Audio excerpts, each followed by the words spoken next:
Bueno, aquí estamos para hablar de un tema que se habla muy poco. Incluso yo creo que muchos hoy van a escuchar por primera vez en la terminología, el término nuevas masculinidades, pero muy necesario de hacerlo. Y estoy muy feliz de poder presentar a nuestros invitados el día de hoy. Está Patricio Dobré, quien es máster en antropología, investigador del CDE, que es el Centro de Documentación y Estudios. Estoy haciendo un resumen muy breve de los currículum. ¿Cómo estás, querido Patricio? Muy bien, Leo, ¿qué tal? Buenos días. Muchas gracias por estar con nosotros. Y también Juanma Talavera, él es historiador de arte, es católico y militante LGTBI+. ¿Cómo te va, querido Juanma? ¿Qué tal, Leo? ¿Todo bien? ¿Qué tal por allá? Muy bien, muchísimas gracias por estar con nosotros.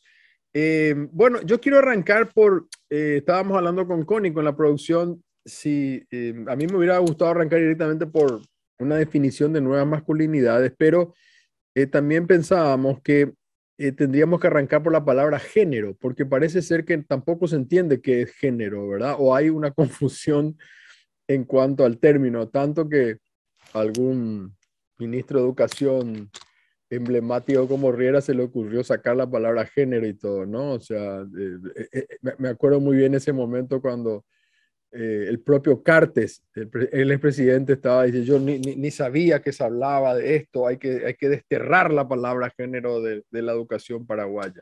Bueno, arranquemos por ahí, Patricio, si te parece bien, definiendo qué es género.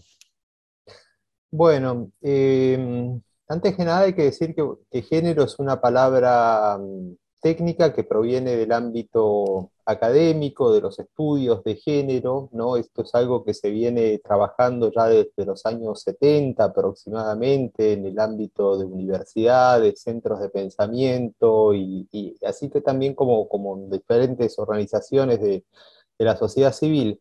Y concretamente, género hace alusión a un conjunto de características, de atributos, de expectativas que una determinada sociedad, en un momento dado de su historia, le atribuye a las personas en función a su sexo biológico, para decirlo de modo lo más simple posible, ¿no? Es decir, en la naturaleza, en el mundo, hay personas que son reconocidas como hombres, hay personas que son reconocidas como mujeres, y a esas personas, en función a su sexo, se le atribuye determinados roles, por ejemplo. Se espera Ujú. que los hombres, para hablar de roles tradicionales, ¿no? Salgan al mercado a ganar dinero con el cual se sustentan los hogares y que las mujeres permanezcan en los hogares, que realicen el trabajo reproductivo, cuidar a los chicos, hacer la comida, lavar la ropa, ¿no? En función al sexo, ¿no? O sea, son los roles, las expectativas que una sociedad le atribuye a las personas en función a esto. Entonces, cuando hablamos de género, nos estamos refiriendo a eso, ¿no? A ese conjunto de características que atribuimos a unas personas o a otras en función a el sexo biológico que tienen. Y esto es una construcción cultural. Nosotros nos hemos acostumbrado a pensar en esos términos, pero eso no significa que en todos los momentos de la historia haya sido así. Juanma tiene un trabajo muy interesante en ese sentido y nos va a poder poner ejemplos más claros, ni tampoco quiere decir que todas las sociedades se organicen de esa manera, ¿no? Entonces, por eso decimos, o se dice desde los estudios de género, que el género es una construcción cultural, hace referencia a eso, ¿no? Y eso va variando, y después podemos poner ejemplos acerca de cómo en Paraguay eso está cambiando, ¿va? También. Interesante, estaba leyendo justamente de lo que se define como este rol de género masculino, digamos, y también está como encasillado, sobre todo, decía en un material que leí, que tiene que ser, bueno, varón, hombre, eh, blanco, heterosexual, digamos, ¿no? O sea, ese es como el ejemplo, ¿no? Ese es el hombre, digamos, ¿verdad? Después el resto ya se va como diluyendo, ¿verdad?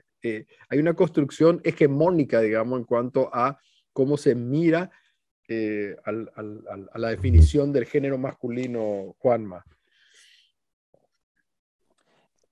Claro, o sea, cuando se habla justamente de, digamos, quién está en la cabeza de la pirámide o en la cabeza de la cadena alimentaria, por decirlo de alguna manera, porque acá justamente desde los roles de género, el hombre tiene que ser siempre el dominante, el conquistador, pero no cualquier tipo de hombre, tiene que ser efectivamente hombre blanco, heterosexual, clase media alta, porque también ahí estamos construyendo, ¿verdad?, cuáles son los privilegios. Entonces, siempre desde esta perspectiva, el que va a tener más privilegios va a ser ese hombre blanco, heterosexual, clase media, y se va a ir diluyendo, ¿verdad?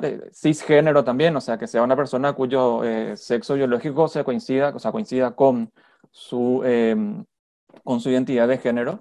Y después sí, efectivamente se va diluyendo, o sea, el que ya es homosexual, digamos, considerado, entre comillas, menos hombre. Eh, el que es, digamos, mestizo o ya colonizado, tiene menos privilegios que el hombre blanco. Entonces ahí tenemos, ¿verdad?, otra construcción desde los privilegios. Y hilando nomás con lo que con lo que habló Patricio, con lo que dijiste, Leo, al comienzo del temor que tiene la palabra género, Ujú. justamente la parte que a la gente más le asusta del género es este contenido de que es algo cultural. Esa es la parte que más le asusta y es donde, digamos, que a mí me gusta más mi trabajo, porque desde la historia del arte trabajo con pinturas, trabajo con escultura. Entonces, cuando hablamos de género y cómo las normas de género en otras épocas eran diferentes, no es ningún invento que yo digo, en la Francia del barroco los hombres usaban peluca y calzas, o los samuráis en Japón usaban abanicos. Que son atributos que en nuestra cultura paraguaya, por ejemplo, hoy son atributos femeninos, o sea, un hombre que usa calza, que usa peluca, para el macho paraguayo, hablando mal y pronto, es así, no es algo de hombre, es algo afeminado. O el hombre que usa abanico acá es afeminado. Sin embargo, ahí vemos cómo, Los escoceses usan pollera, ¿no?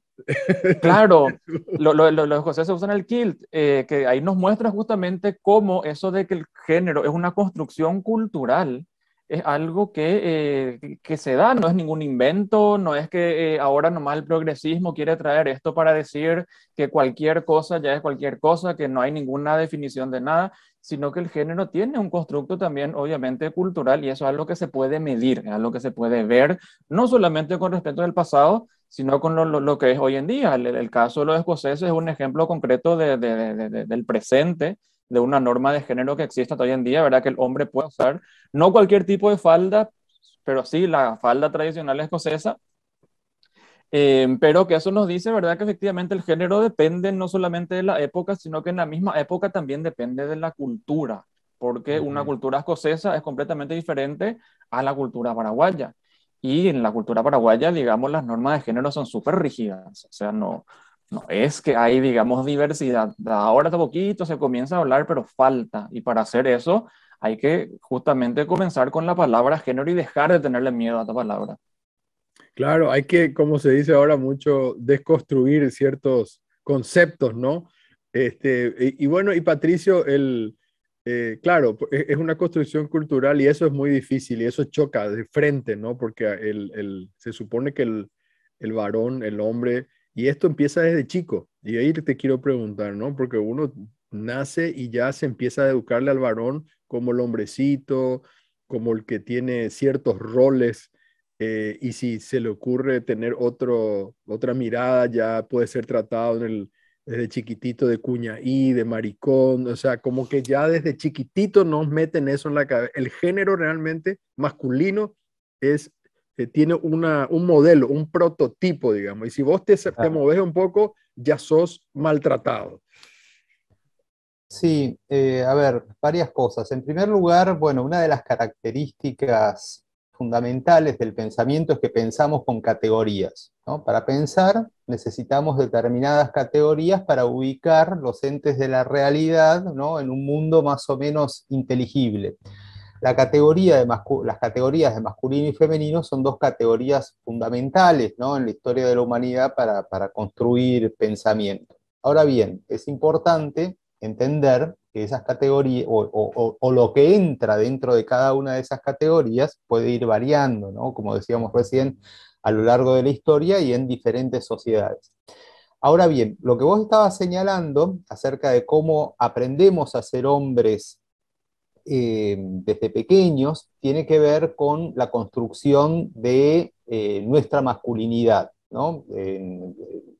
Bueno, todos las personas que nos identificamos o que nos ha sido atribuido la categoría de hombres o masculinos, sabemos que desde pequeños nos han ido estimulando, ¿no? Con determinadas prácticas o asociándonos a determinadas prácticas y desestimulando otro tipo de cosas.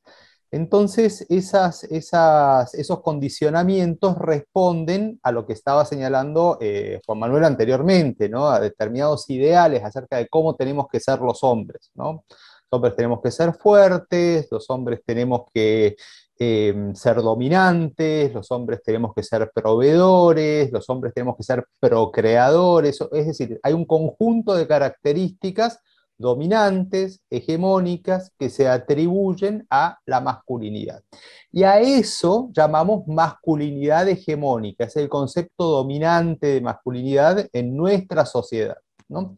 Ahora bien, esa masculinidad hegemónica que domina, que es la que está en los medios de comunicación, que es la que se impone a través de los procesos de socialización, coexiste con otras formas de masculinidad, no es la única, o sea, no es un todo monolítico, sin fisuras, sin grietas, hay un conjunto de fisuras, de hiatos, de hendiduras, por donde se cuelan otras formas de ser hombre, y es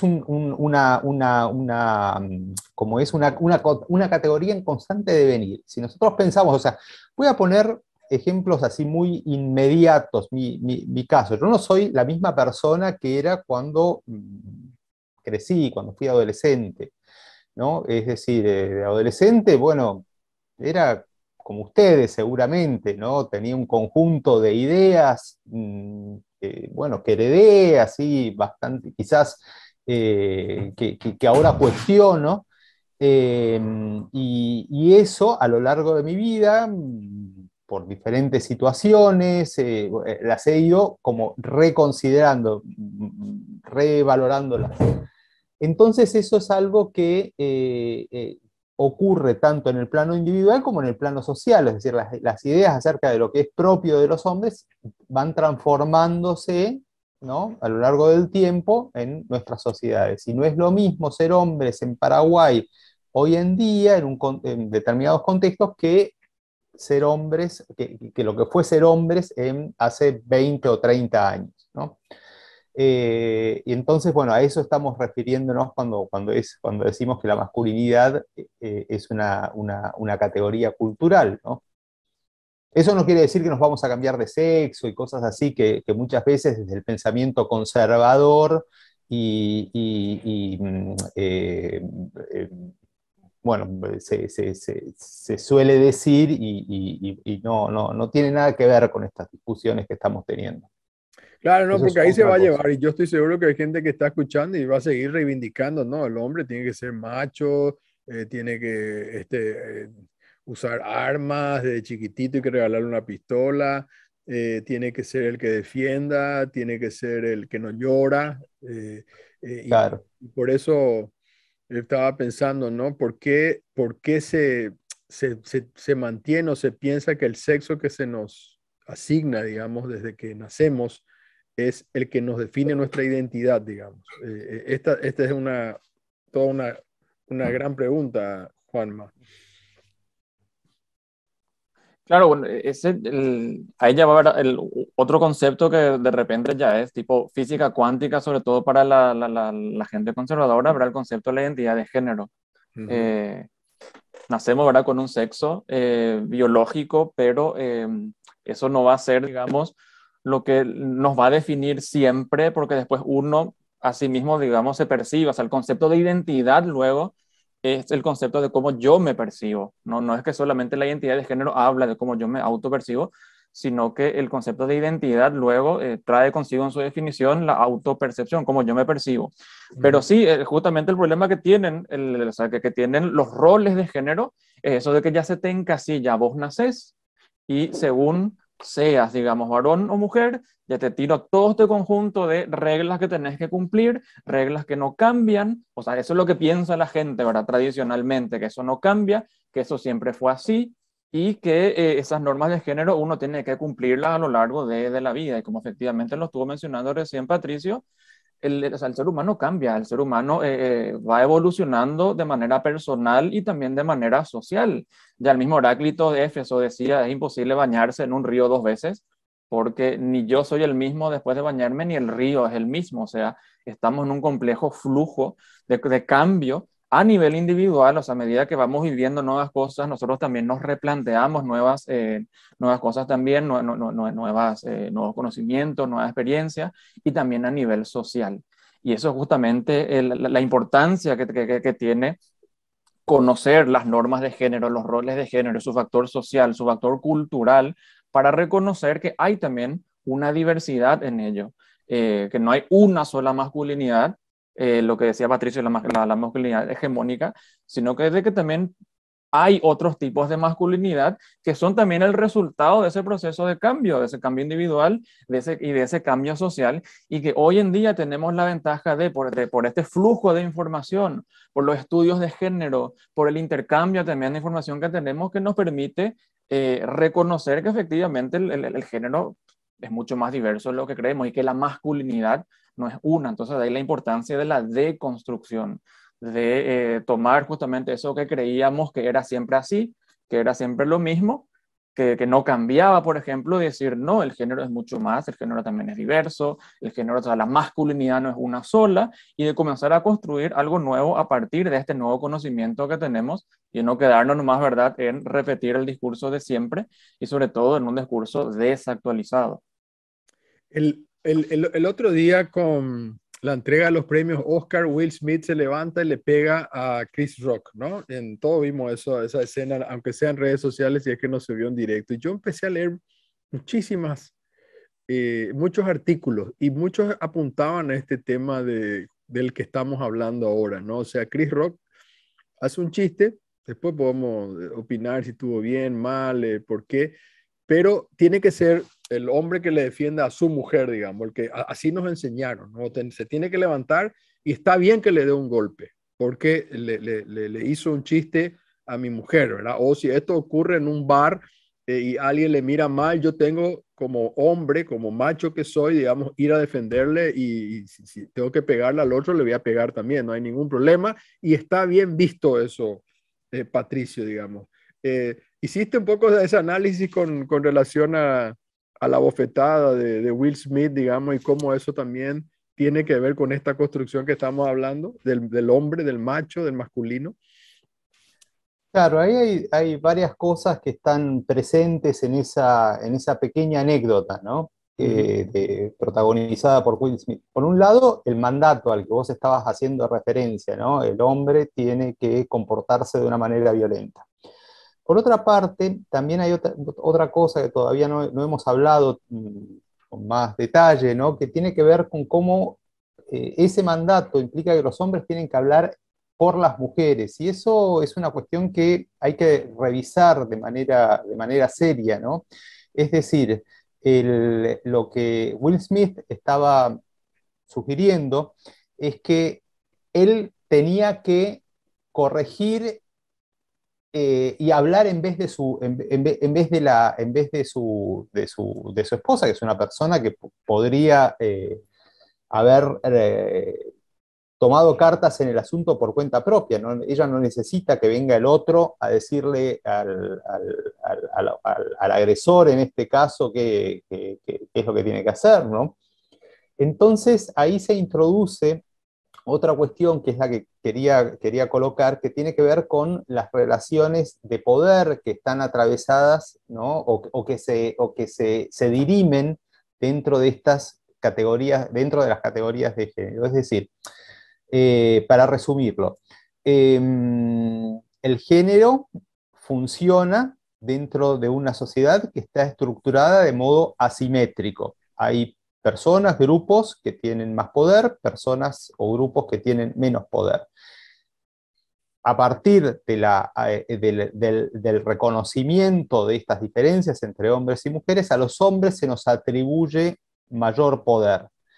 Y ese poder es el que utilizamos, ya sea para someter a otros seres humanos, a otras personas, pueden ser mujeres u hombres que no se ajustan a estos mandatos hegemónicos, y también para hablar en vez de ellos, ¿no? Entonces, creo que resumiendo, creo que la anécdota de Will Smith de alguna manera también está diciendo cosas sobre ese orden que hemos construido, donde los hombres nos atribuimos el derecho de hablar en representación de subjetividades o de grupos sociales a los que consideramos de segunda categoría, o que tienen menos poder, o que son, entre comillas, débiles y no pueden ejercer su propia autonomía. Así es. ¿Me permiten hacer una pausa cortita y ya volvemos?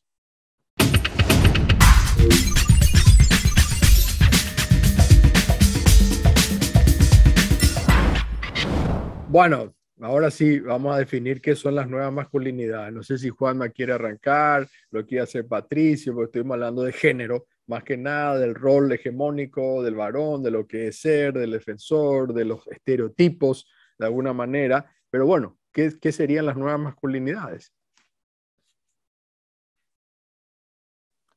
Así rapidito, seguramente después Patricio va a profundizar más, pero como estuvimos hablando justamente que existe la noción de esa masculinidad hegemónica, que es la que se tiene como la única o la verdadera masculinidad, el concepto justamente de las nuevas masculinidades propone que, o sea, no existe un único modelo, que hay otros modelos, otras formas de ser hombre, y justamente también viniendo de la mano con este proceso de deconstruir el rol del varón, de decir el varón tiene que ser violento, tiene que ser el dominante, tiene que ser el que, o sea, esas normas, ¿verdad?, tradicionales que se traen, y que las nuevas masculinidades proponen justamente otra visión, de decir, hay otras formas en las cuales también se puede ser hombre, que no hay solamente una manera, que eso justamente va a ir cambiando según también la sociedad y la cultura, y que se puede justamente también proponer modelos más positivos. Ahí es que también se habla de la masculinidad positiva, que es contraria a ese concepto de la masculinidad tóxica. Pero la idea sobre todo es, ¿verdad?, ir indagando en nuevas formas en las que se puede ser hombre, para justamente eliminar esa idea de que hay solamente una manera de ser hombre, y que es, entre comillas, la verdadera. Patricio.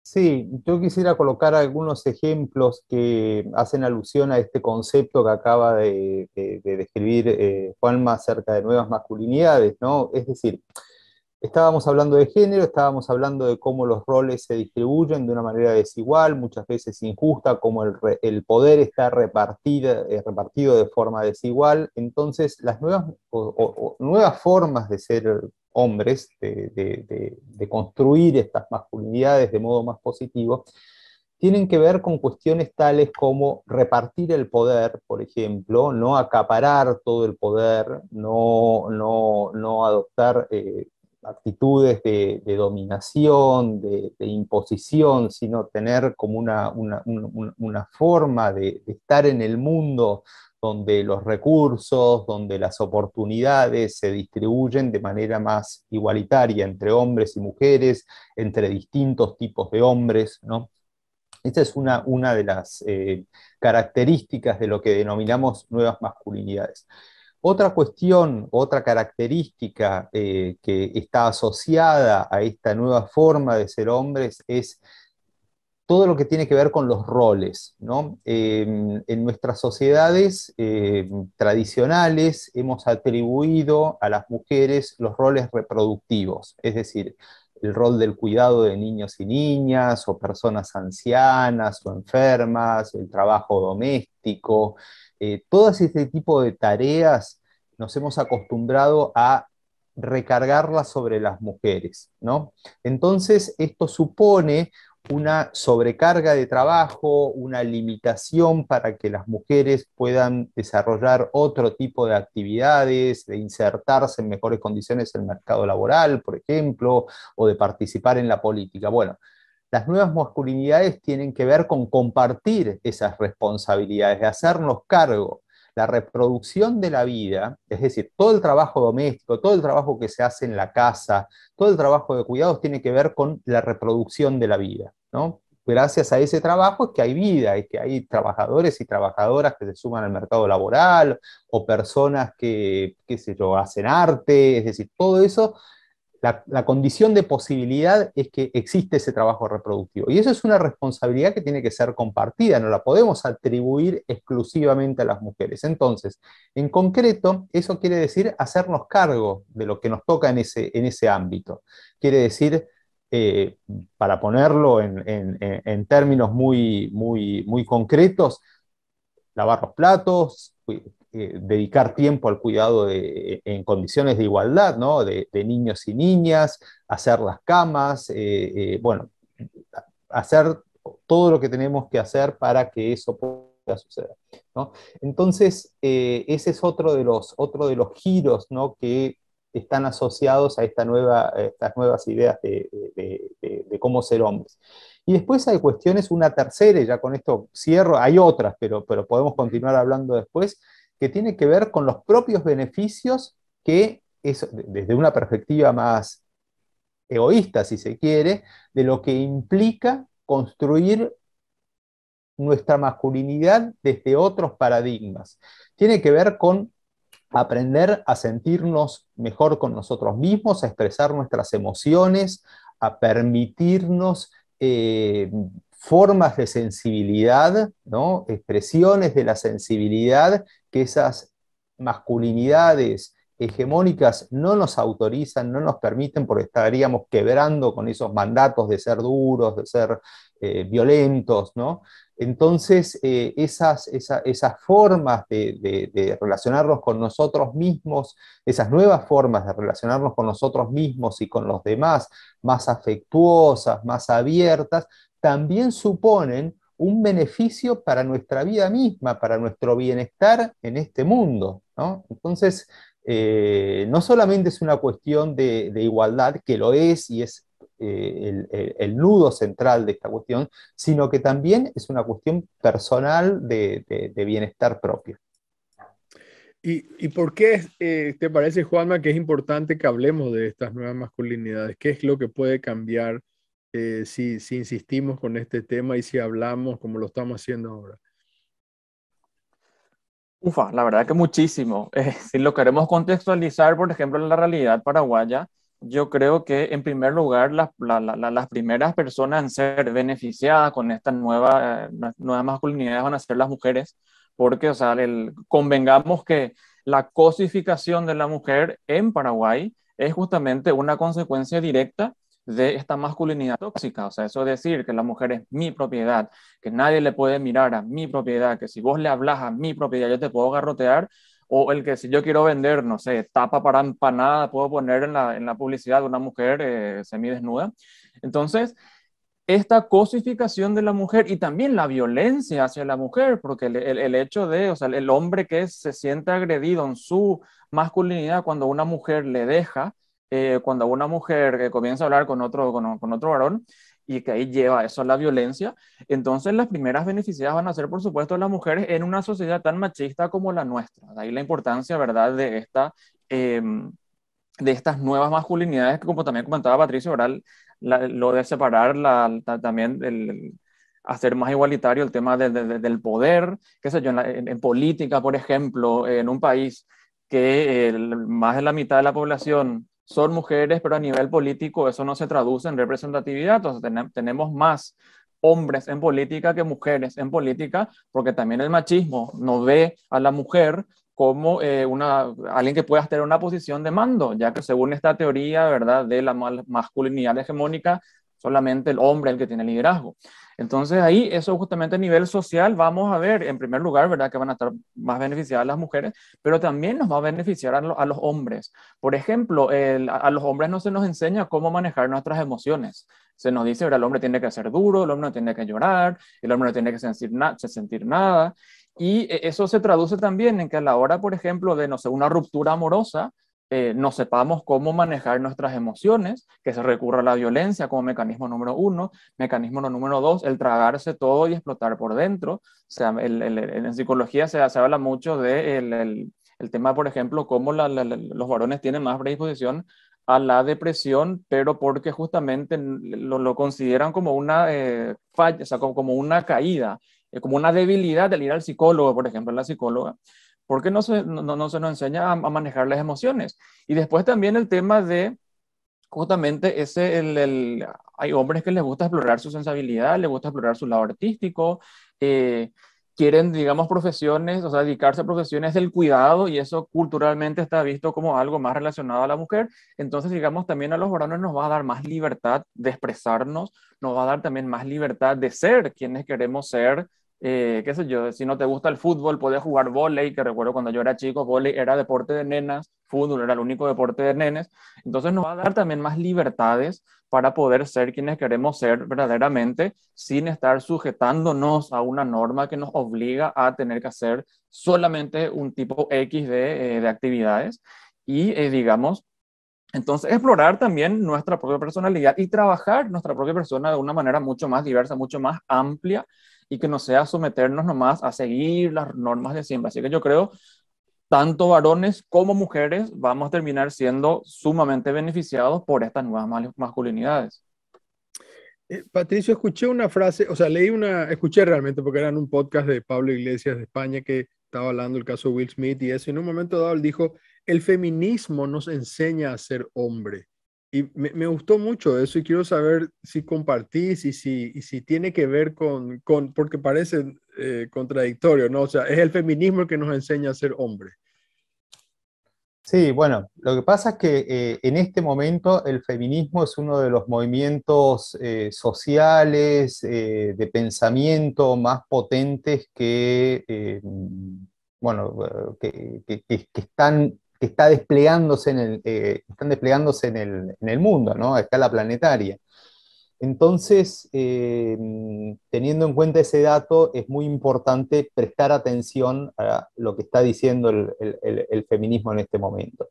Y sí, claro, por supuesto, los estudios, todas estas cuestiones relacionadas con el tema de género sobre el que estamos hablando, todas estas cuestiones relacionadas con la cuestión de la construcción de la masculinidad, en gran medida ha recibido y recibe constantemente los aportes del feminismo en sus diferentes expresiones, ¿no? El feminismo sabemos que tiene muchísimas expresiones y cada una de ellas aporta a la construcción de este mundo más diverso, donde las relaciones son más horizontales e igualitarias, ¿no? A eso es lo que apunta. El feminismo no es un movimiento que busque la preeminencia de las mujeres o algo como se suele decir, ¿no? O sea, lo que se buscan son relaciones de igualdad, ¿no? Entre hombres y mujeres. Y hay una cosa que a mí me gustaría agregar, que en parte complementa esto que estamos hablando, que tiene que ver con lo siguiente. Muchas veces ante este tipo de discursos surgen determinados sectores que no son, en Paraguay, ¿no? Me estoy refiriendo a Paraguay, que no son mayoritarios, pero que hablan más alto, hablan más fuerte en los medios de comunicación. Entonces esa voz elevada, esos gritos suelen acallar otras voces y bueno, eso es algo que tenemos que revisar.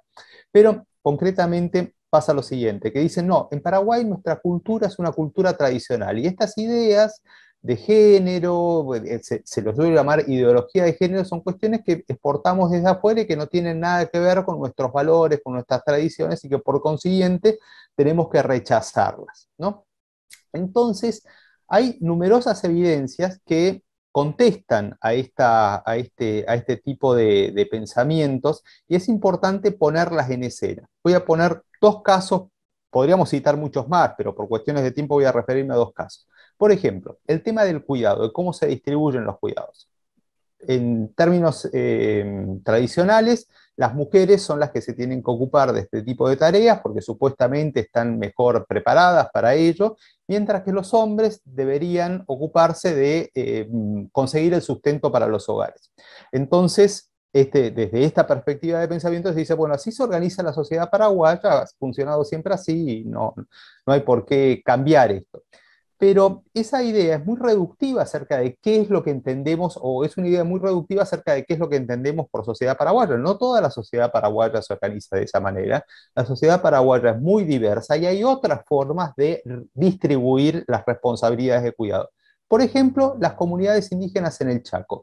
En el Chaco, las diferentes etnias chaqueñas tienen formas de cuidar a sus niños y a los niños y a las niñas donde predomina lo comunitario, donde la comunidad se hace cargo del bienestar, o en términos generales, las comunidades se hacen cargo del bienestar y de la atención de las necesidades de esos niños y de esas niñas. Entonces, ese es un claro ejemplo de cómo el cuidado no está organizado de la misma manera en toda la sociedad paraguaya, sino que hay una diversidad de situaciones. Otro ejemplo, hace unas semanas unas chicas y unos chicos de un colegio religioso se manifestaron públicamente, eso salió en todos los medios masivos de comunicación, porque a una de las chicas no la habían matriculado porque tenía una novia, es decir, se vinculaba efectivamente, amorosamente con otras chicas. Esto causó la reacción y el rechazo de estos y estas adolescentes que fueron educados, ¿no?, en un marco religioso. Eso es una señal de que algo está cambiando y de que no todas las personas en Paraguay piensan lo mismo acerca de cómo se tienen que organizar las relaciones entre hombres y mujeres, ¿no? Entonces, creo que y podemos seguir nombrando y acordándonos de un montón de casos similares que son las evidencias que nos permiten decir que no toda la sociedad paraguaya se organiza en términos tradicionales y que la sociedad paraguaya experimenta transformaciones permanentes que hacen que las relaciones de género, las ideas acerca de cómo tenemos que ser hombres y cómo tenemos que ser mujeres sean distintas, ¿no? Estén cambiando. Y entraste hablando de lo paraguayo, lo tradicional, digamos, y justamente esta va a ser parte, yo les cuento, ya se darán cuenta de un discurso que también está en las redes sociales, en los medios, y que va a ser parte, yo creo que incluso de la campaña política en el 2023, porque he visto en otros países, ¿no? El tema de, no, nosotros somos, dijo hace poco un senador, hay que los valores cristianos, el matrimonio, el hombre y la mujer, no sé qué. No quiero mezclar porque estamos hablando de nueva masculinidad, pero digo nomás que este va a ser parte del discurso. Y cuando te presenté, Juanma, dije militante católico. ¿Por qué hago referencia a esto? ¿Por qué te gusta que se haga referencia a como militante católico, digamos? Porque parece ser, a lo mejor yo me estoy respondiendo, de que estos temas no se tocan dentro de movimientos católicos.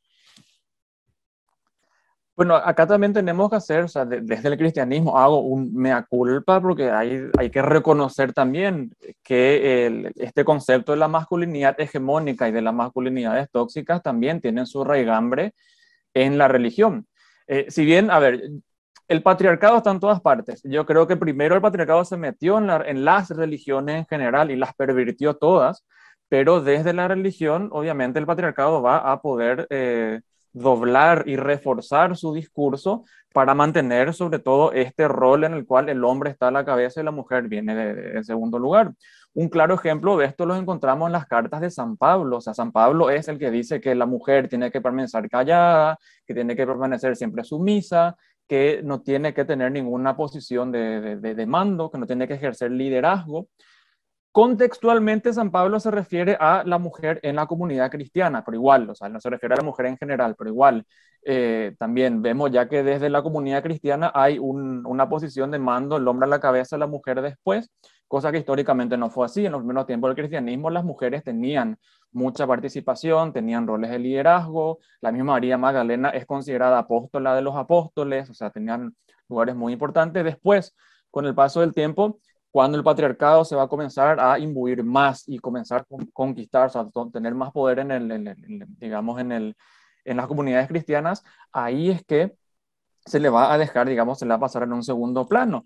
Y este discurso religioso de San Pablo, que según algunos exégetas son frases que no fueron de San Pablo, sino que se agregaron después, como muchas frases en la Biblia, o sea, el Nuevo Testamento no vino así, ya todo impreso de una, sino que en el paso de los siglos, en el paso de las tradiciones, con las traducciones, también hay aditivos.